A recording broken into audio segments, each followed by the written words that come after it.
Audio rolling. Mugash. For those of you who's joining us, Yani, if you're joining us on this episode, do not just start here. Go back to the beginning. This story has been insane. Already, you've fallen in love with film. You've been in a choir and singing and vocals.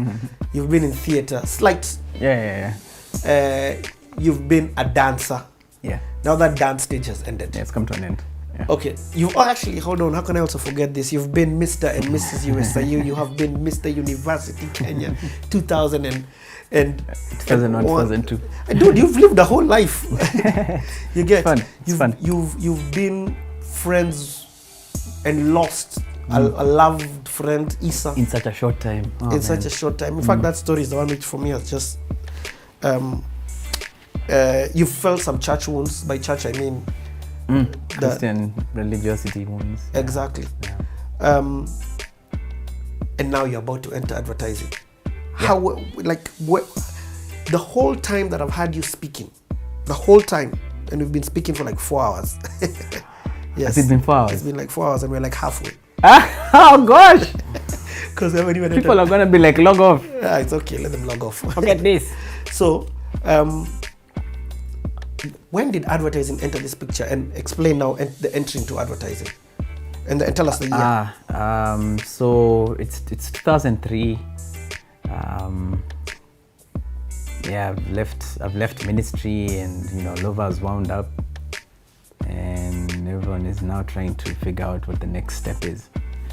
Olova was my circle at that point. We were a circle, we were family, but the way this all ended meant that everyone had to go and deal with stuff their own way. And I can't speak for every member of Olova. In fact, if anything, if you spoke to everyone, they probably have different experiences. We don't talk about it too much now. The last time we were actually actively involved in a space that had Olova attached to it was when we were honored. When we were honored by Groove Awards. At the Groove Awards. Yeah. Year before last, which was an incredible honor. It was the first time all of us had been together in a long time. But of course, our leader couldn't be there because he lives in the US now. But it was nice to meet. It was cathartic, at least for those of us that showed up. I didn't even know that Joyce was in Olova. Mbaya. Yeah, she was. AKA ZD founder. Yes, she was. When I was starting the Playhouse, I interviewed her as part of an entrepreneurship. And did she mention? So we didn't. Olova? Yes, she did. Oh, yeah. She did. She mentioned Olova. Yeah, Joyce. What happened was, I was part of a new school, and then there was another new school, and Joyce was one of the third groups of people to enter. And she joined she was not there for very long, but Sarah Mitaro was part of Olova for a short time. Yes. Yeah. In fact, Sarah Mitaro, I remember seeing her now I realized it was Sarah Mitaro. The chick was dancing like crazy in 2000 at that event. Sarah was one of the best dancers. That girl could move her body like she'd move and we're like, what is going on? And then Wambura, same thing. Wambura, these guys, let me tell you, Wambura and Sarah, those two need to get back into their dancing roots, because we did it because we sort of fell upon it. They just chose to do it, It was amazing. Oh, but next stage. So what happens? Next stage is me now trying to retrieve and enjoy something of a semblance of a campus experience in the last few months. But I have to be honest. Being in Olova let a lot of my studies slide. It was tough to cope with, being in dance ministry, not sleeping very much, because we'd have to go for gigs. I'll never forget how we played once at the opening of Pavement Club. Do you remember Pavement? Yeah, at OST roundabout. Yes, yeah. So we were there playing at the opening, and it was so freaking amazing. And I didn't have it was a cold night, and one of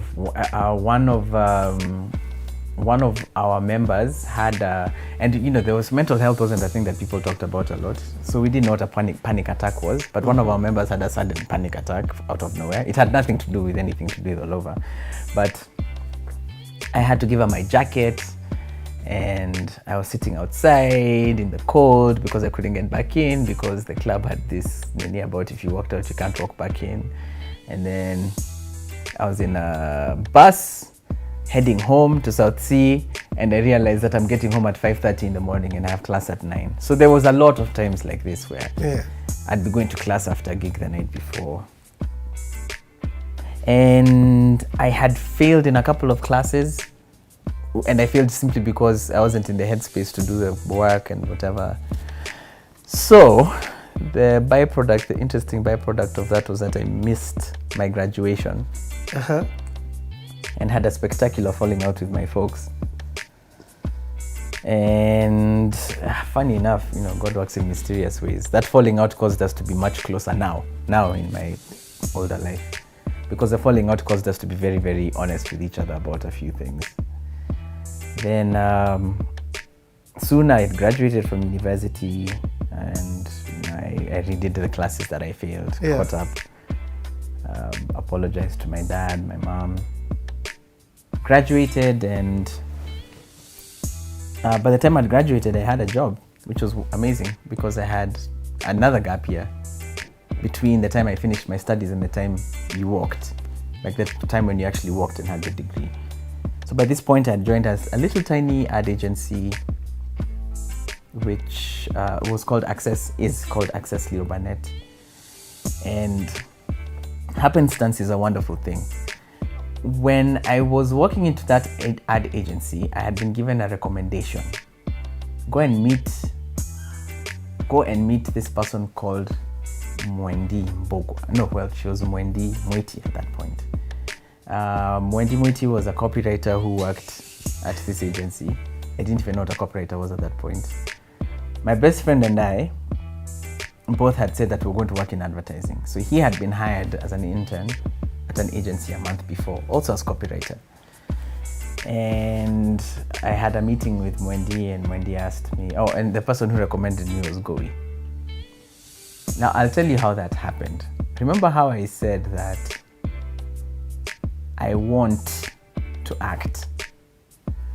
I really wanted to act. Like, I wanted to act so bad. And I was like, this whole dancing thing was good. I only did it because I was doing it for God, but I really need to do something for me now. I need to act. That's what I want to do. That's back to the dream, back to the 5-year-old, back to the person in Lavington, improvising. I want to do that. I want theater. I want to feel that feeling, the ET feeling again.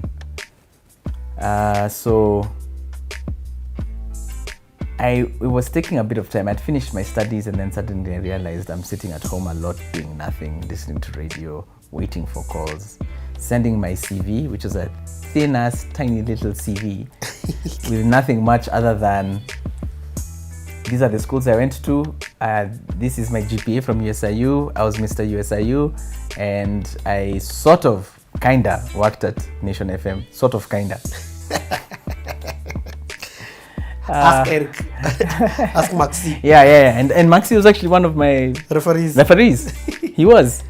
And then I'd done an internship at a law firm when I thought I wanted to be a lawyer. This is before I joined USIU. And that was my CV, and I wasn't getting any calls back, and I was stressing out. And the stressing out sort of manifested into migraines. Yo. And I started getting these terrible migraines. And anyone who suffers migraines, they'll tell you the first time they have a migraine, it's like your body becomes someone else's, and you're like, what pain is this? What is this? So it was a particularly stressful day in school. I was doing my very last course, one of the courses I had to repeat because I'd failed it before. I hadn't told my folks that I'd failed. They thought I was going to graduate. When they had I missed the graduation, they were like, why did you not tell us? What is this? Has everything been a lie?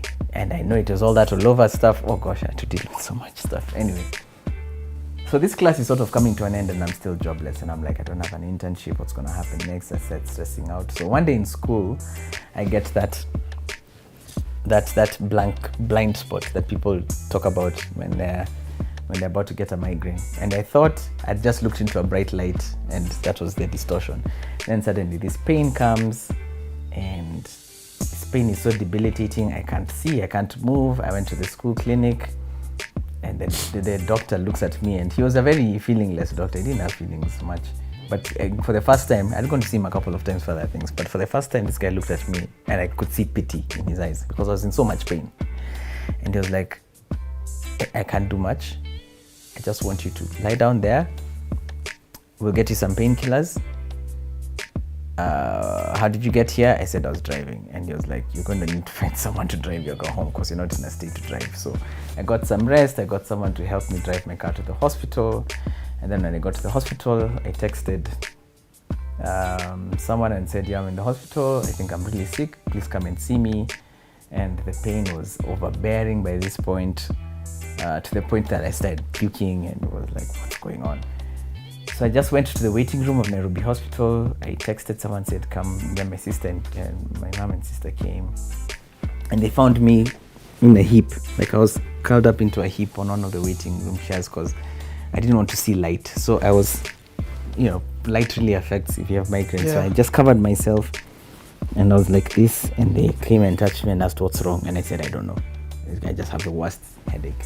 So long story short, this was a Thursday, and there was an audition that I was supposed to attend on that Saturday that I had, it was a Wednesday, and there was an audition that Saturday that I had intended to prepare for Thursday, Friday, and Saturday itself. It was going to be my first audition, the first audition of my life, and I was going to miss it. Now, I was like, maybe if this chance for acting passes me by, I'm never going to get it again. So one of my classmates was part of the team putting together this play. She was part of a new company called Sterling Quality. Her name was Pauline Sterling Q. And they were putting on a play, Serafina. And I was like, I have to be a part of this, So anyway, I was admitted into hospital, so I had to stay all the way up to Sunday or the following Mondays. I was in hospital for 4 or 5 days. And I called and I was like, I texted Pauline and I said, remember how I said I really wanted to come for this audition? I can't because what's her second name? Pauline Komu. Okay. Yeah. So I texted Pauline and asked her, yo, Pauline, is there someone I can talk to? And she was like, yeah, talk to one of the producers, the production people. His name is Alan. He has his number, Alan Hicks. And I'm like, oh, Alan Hicks also comes to USIU, so he's probably seen me around campus once or twice. And I'm like, hi. I call him and I'm like, hello, Alan, I'm calling you from the hospital. I wanted to come for the audition, but I couldn't because I'm here, I'm admitted, I'm unwell. But if there's any chance that I can audition after I'm out. And he's like, when are you going to be out? I told him, I don't know, but I'll call you as soon as I know, I'll call you. And he was like, okay. Pauline spoke about you. She seems to speak a bit highly of you. Pauline has never seen me acting before. She's just speaking as a friend. And yeah, just give me a call when you're out and I wish you a quick recovery. And I'm like, thank you very much. As soon as I was home, I gave him a call and I said, please, this is me. I've come home. And he was like, okay, come for rehearsals. And what they had imagined was that they were going to have an extended audition process where if they had done it this way, this is completely, what's the word? It's not just illegal, it's just in bad taste. What they had planned to do, and I'm glad they didn't do it, was they were gonna 2 weeks into rehearsal be like, you can stay. The rest, please. Wow. We were a big cast. We were too many, but somehow we found a way to make it work. So I was told, we don't have time to audition you, but come and start rehearsing because we're going to cut off a number of people after a certain amount of rehearsal time has gone. And 2 weeks after they passed, they were like, no, that's not going to work. We can't have people who have been here for 2 weeks. We can't tell them suddenly you need to go home. So we'll just keep everyone. And that's how I ended up on the cast of Serafina without auditioning. And that was your first ever? And that was my first ever professional role on a stage. What were you? You were part of the kids? No. Yeah, I was part of the kids. If you talk about the kids were. So the school. Sarafina is the story of the Soweto school that was shot up. Yeah. By the cops. The beginning. Well, a parallel story of the Soweto uprising. Yes. And I played the role of Stimela. Who is that again? Stimela was the charming dude, the guy with a lot of energy, who liked whistling and dancing, and he's like, "This is a night for you and me." Yo. I was like I was the levity. So this was your first role where you had that many lines. Let's call. Yes. It's not. And it was the first. It was the first role for which I was going to receive. Has it broken? No, it hasn't. Oh, okay. That was my phone that fell. Anyway. Yeah, his phone dropped. It was the first role? It was the first role for which I was going to receive a paycheck at the end. It was the first professional role. Yo! And it was the first time I was ever gonna act with people who called themselves professionals, because there was hardly a screen scene then. It was pretty much all stage. Who are some of the people who were in that play? When you talk about Alan Hicks, are you talking about Alan Hicks of Rina Hicks? Yes. Yeah. He was one of the production people at Telling Quality, and then there was, Paul Oyer and Peter Oyer and the rest of them. Who else was in that play? Sarafina was directed by Pauline Komu. Choreography was by a lady called Chimi Chwea. Production was by a lady called Faith Colley, who now produces TV. And among the people in that cast, there was a gentleman called Kamau Wandongo, who, interestingly enough, I ended up being co-writers with on Supa Modo. Which we are coming to. Yeah, which we're coming to. But perhaps the most recognizable, who else? There was my good friend, who we used to spend a lot of time with during the gap year when all of us were trying to figure out what we wanted to do. So while I was in FEM, I used to attend Excans, which was a ministry fellowship, a fellowship for high school leavers, and there were many of those.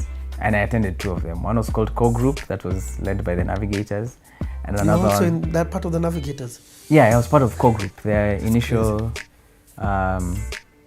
fellowship for people who have just left Form 4. And the point was that you were taken through a year of discipleship, and then at the end of the year, you organized or were part of a team called Expo, which would now take in the next class. And then they'd go into their core group and then organize the next Expo, which was a 2-week workshop, and then so on.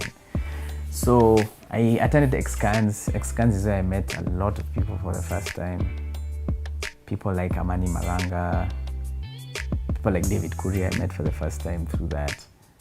And this very charming, very gregarious, very funny gentleman by the name of Jason Bruno. Yeah. I met him there for the first time as well. Jason Bruno was in Excans? Yes, he was. Man, this world is really small, huh? Yeah, it's a small world. And then that's where I met another gentleman who was the elder brother of someone whom we were in the same class with. But it's funny, he was technically not an ex-can because he went into doing his A-levels. Yes. So he was coming in as an ex-can, but he was a bit older than us. But his sister, who had just completed her O-levels, her KCSE, was also in it. Her name was Belinda Bana Nsubuga. Her elder brother was Yafesi. Yafesi Musoke. So that's the first time I met him. And there's a bunch of us, just a bunch of people. So Jason Bruno was in this cast as well. This is the first time that we got to act together. Who else was in it? And of course there was the lead, Sarafina herself, who was played by this young actress who was also coming off of doing her A-levels and was acting for the first time in a professional production. So it was unprecedented that someone acting in a professional production would be hired straight onto their first role. And that lady was Mkamze Mwatela. What? Yep. Mkamze Mwatela played Sarafina. The role of mistress was played by a lady called Dorothy Oko, who now works with Google. I know Dorothy. Dorothy was a stroke boss at a time. Dorothy was mistress. She was head of PR. Do you know what she was before then? At that point, she was a lecturer at USIU. Man. Yep, that's where we met the first time. She took the Whoopi Goldberg role. Yeah. Yo. Yeah. Okay, so now Hey Mugash, now you've entered acting. So now I'm an actor. Yeah. And you were touching on all of this because of Goi. Well, so But you remember I was coming off of being very unwell. Yes. At the point that you're getting migraines. At the point I'm getting migraines, and I realized it was stress. It was the stress of, oh my God, I'm going to be unemployed and be sitting around doing nothing. And I end up getting this role on Sarafina, and while we're doing that, we started doing promo tours. We're doing promo tours for Sarafina. And what promo tours involved was we'd go and perform little snippets of it at certain churches. Uh-huh. And one of these churches was The chapel, Mamlaka. It might have been, I can't remember, but it was where Goi was. Goi just happened to be there. And Goi and I had met over the course of ministry with Olova, and he asked me a question. He asked, so what's your plan now that you're done? And he knew Olova had wound up, and I was like, I want to get into advertising now. And he's like, how's that coming? And I was like, it's hard, I can't find any work. I've handed over my CV everywhere, I'm trying to get appointments, it's not working. I mean, I just want a chance, that's it. And he was like, okay. I know someone who works at an agency called Access. Her name is Mwendwa, and we did a tour together in the States. Was Gerald also part of the people who worked at Access? No, I don't think so, not at that point. He might have before, but then ended up working on Instagram together, Instant Grass. But he was like, yo, listen, I'll give her your number, I'll give you her number, and then go out and meet her. And I was like, okay, sure, I'll do that. So I went out and met this lady, Mwendwa Mwiti, and she's like, hi, Go, you told me about you. And then she sees me, she comes out of the waiting area, and then she sees me, and her face lights up like she knows me, and I'm like, have we met? And she looks at me and says, you were in Olova, weren't you? And I'm like, yes, I was. And that's how the conversation began. So, I have Olova to thank for that. I have Olova to thank for a lot of things, but that was one thing. And so we start having a conversation, and she's like, so you want to work in advertising? I said, yes. And she's like, where do you think you want to work? I said, probably customer care. She's like, you mean client service? I'm like, oh yeah, client service. And maybe, creativity. And she's like, you mean creative? Yeah, creative. I still didn't know much about advertising at that point. And she was like, okay, I can't promise to give you a job because, I'm not that far up the pay grade, but I can get you a meeting with the MD, CEO guy. And I was like, sawa. So I met up with the CEO, and he was like, so what makes you think you can work in advertising? And I was like, I think I'm pretty creative. I've been involved in entertainment in the local scene. I have done a few cool things, One of those cool things being on Who's Smarter Now. What? Yeah, I was on Who's Smarter Now. This is a side story. My friend Yafesi, who I'd met at Excans, and my boy Bugs, who I'd known from church, from when we were in primary school, were like, yo, this show called Who's Smarter Now is pretty cool. We should probably take a chance at competing in it. Why not? We're like, life is short. Yeah, let's do it. So there's a process that you went through. You wrote them a letter or an email or something and said you would like to be on your show. And you were supposed to email them as a team so that they'd know they were dealing with 3 people and no one is going to flake out or whatever. So we ended up on the show. And we were like, guys, we have to decide now whether we want to go out there and have a good time or go there and win lots of stuff. What are we going to do? We're like, above all, let's just go have a good time. What will a good time involve? And we're like, we'll just be ourselves. We'll just act out. We'll just be those guys. Yeah. When we win, we'll dance. When we lose, we'll just play everything up to level 11. We'll just have a freaking good time and not give a f**k about anything. So that's what we did. We went and had such a good time that before, when we were being, there was a process. They shot many shows, shot 5 shows in one Sunday. Yeah. So we showed up at this place. It was a ballroom of some hotel somewhere, Intercontinental, I think, I can't remember for sure. and we would and we showed up, and what they do is that, well, contestants, they're always so bored. Contestants, where are you? Come here, sit there, you do your makeup. Okay, go there and wait. They'll call your names. And then there was always this energy of, who are these guys? Because everyone was like, we've met so many of these guys before. So anyway, we're like, okay, we're all campus kids, and we all went and just sat and waited and waited and waited, and suddenly it was time to shoot our episode. So what happens is Regina has to go into Regina Ray, the very amazing Regina Ray, who was the presenter of Who's Smarter Now, has to go into wardrobe and do her makeup and her hair all over again, because she, it has to look different. And so what would happen was, a lot of the people that you saw sitting in the audience for Who's Smarter Now show were contestants on other shows. Yeah. But they would be given their own sitting at the back so that the cameras wouldn't catch them. So that the continuity wouldn't be in it. So you were always allowed to bring 2 or 3 people from your family to come and watch you, and then they'd move to the front, and then they were the ones who'd be filmed. And then once you were done, you're asked, do you want to stay or go? Your people go, the other contestants, you're taken to the back, and then like that. So it was a very well-oiled machine. So we get up on that stage, and not only do we have the time of our lives, and have Regina at the end saying, I have never had such a good time on this show as I've had today, but we also won the highest amount of money ever on that show. And were you given the money? Yeah, of course. We're giving the money. You're giving the money after the show. Immediately? Yeah. You don't wait.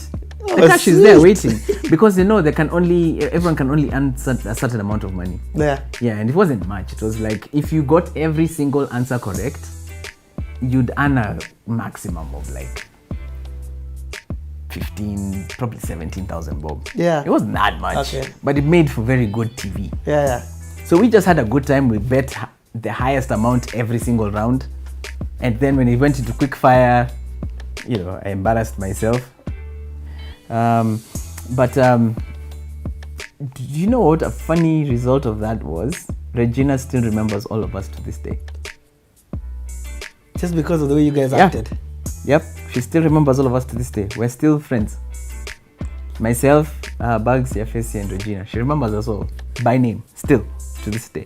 But that's a crazy crew. The 3 of you. Yeah, it was. So now I'm sitting at my advertising interview, because I'm saying, I was on the show and we won the highest amount of money, and we just decided to have a good time, and we were very creative, and we made the host laugh, and I've written a few things here and there. I even carried a few writing samples of things, like short stories and things. A couple of essays. You had been actually writing? Yeah, if you're in campus, you had to write. Okay. You really didn't have a choice. No, you did, because you're doing IT. Oh yeah, but I was in, so USIU had general requirements, education requirements. So you had to do some English courses, courses, and you had to write some of your own stuff. So I carried some writing samples. And I remember the boss looking at me and saying, I don't think you understand how advertising works. Yes, you can be the most creative person, but the real work in advertising is channeling that creativity and focusing it. So imagine your creativity is this bright light. Advertising needs a magnifying glass. It needs to focus that light onto one spot, because advertising is a creative medium, but above all, it's a problem-solving medium. Best advice I was given. Best advice. So I'm like, okay, so what now? And he was like, let's do this. And then he calls it was a small business. It was a family business. So it's a dad, and the daughter was a client service director. But they were both, these guys had done quite a lot of good advertising work in the past. And he was like, so listen, I want you to write for me 3 essays. Write 1 essay about why you want to work in advertising. Write 1 essay and attach a thing of what you think is good advertising, and 1 essay of what you think is bad advertising. Today is Thursday. Have them returned to me on Monday, and based on those essays, we'll decide whether or not you're going to work here as an intern. And I was like, sure. We're still rehearsing for the Rafina at this point. So suddenly here are 2 dreams appearing to come true. I'm gonna act, and Richie, even when I was at 2A, I loved ads. My sister and I could talk along with them. We'd run. Every time we had a new ad, a new jingle, we'd run into the sitting room and be like, oh, here's a new ad. And then we'd memorize it, and we could sing along, and we could be, like if it was Kasuku, tumia jalada, hey! Or Je, Binan Kihara amejigundulia nini? Nachukua omo with power form kiasi kidogo. Unaweka kwa maji. Unafua kidogo kidogo. We knew those ads. Like we knew those ads. Like we knew them. No, pitch of our, like they're on the tips of our tongues, and we could sing jingles, all that. So I was like, that might be another thing I want to get involved in. So when my IT career was flailing, I then took an extra minor in marketing. And now I'm sitting at an ad agency being told, come and submit these 3 essays by Monday. I think this was a Thursday. I went home and started working on those things immediately. And on Monday, scheduled time, I had all 3 essays and 2 ads attached to the 2 essays of what's good advertising, what's bad advertising. And I remember this MD looking at me and saying, that was pretty fast. And I was like, yeah, but you asked me to drop them off. And then he calls his daughter in and says, yo, he submitted them. And without reading them, they were like, so, yeah, you could be an intern here. When do you want to start? Yeah. And I was like, as soon as possible. So I think the following Monday, a week after that.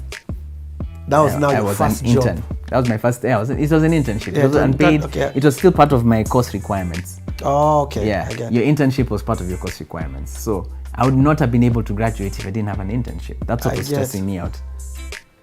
And already I've delayed my because I had these failed courses that I didn't tell my folks about. So day 1, I'm there and I'm working at an ad agency, and about 2 weeks later, we went on stage with Sarafina.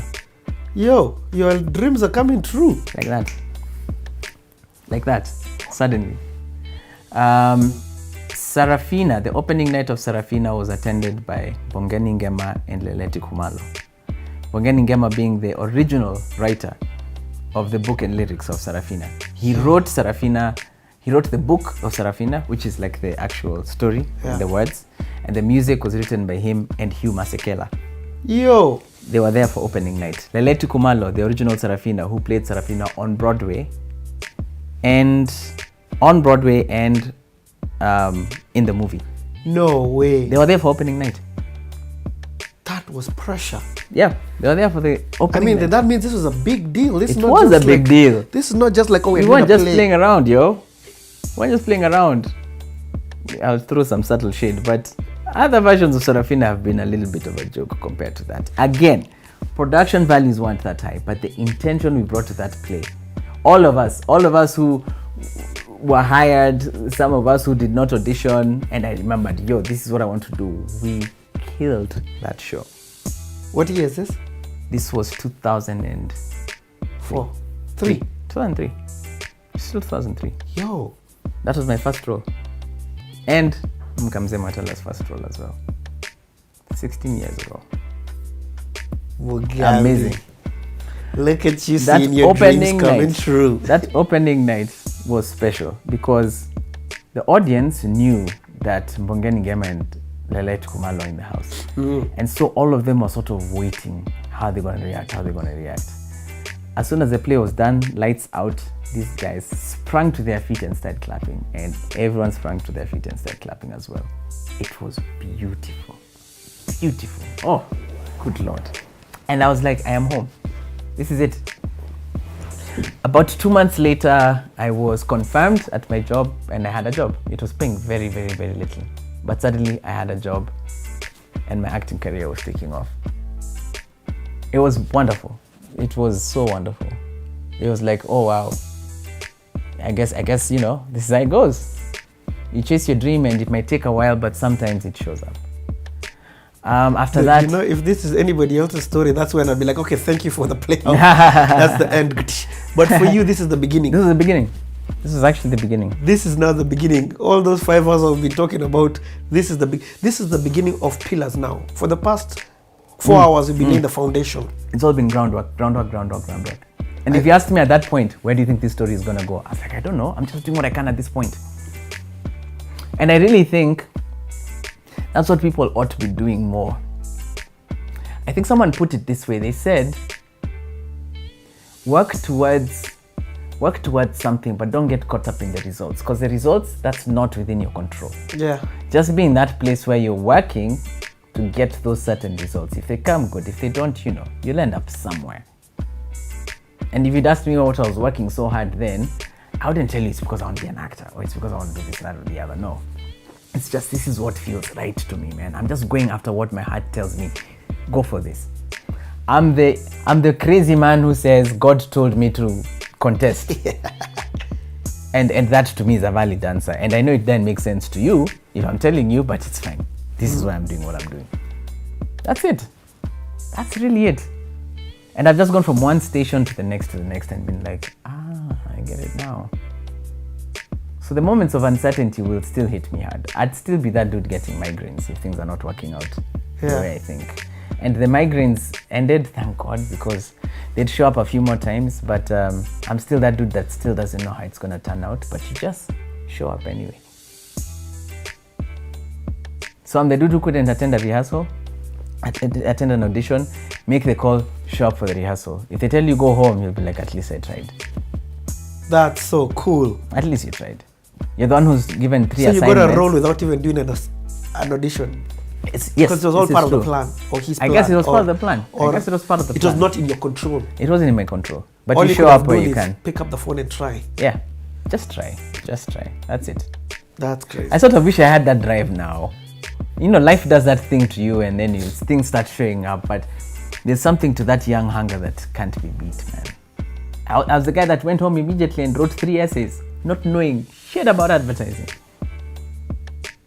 And just, wrote them and showed up. And about a week, just actually on my second day, I was called into the office of the lady now, the client service director, and she was like, I read those essays and they were pretty good.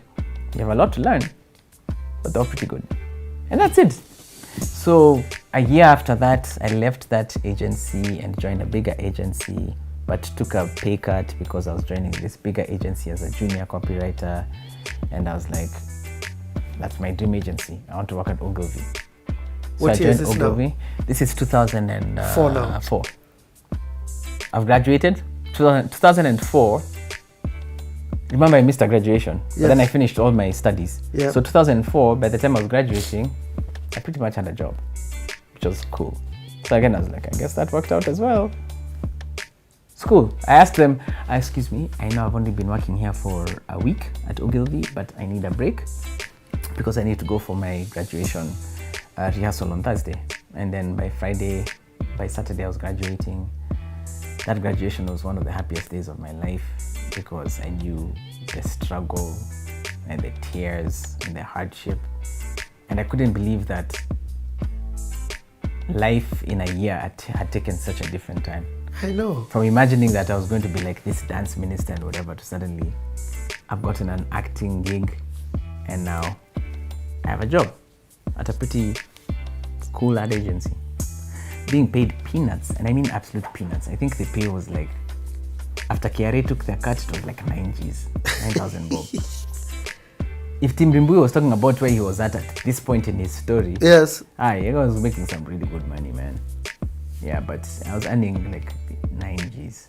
Yeah, taking home. But I was one of the happier people in the room. Then what happened afterwards was I continued working at Ogilvy and then Sterling Quality, with the success of their first play, which was My Fair Lady. Sarafina was their second play. Their third play was an original Kenyan production. And the success of Sarafina, I'll never forget the audition day for the next play, which was titled Luanda.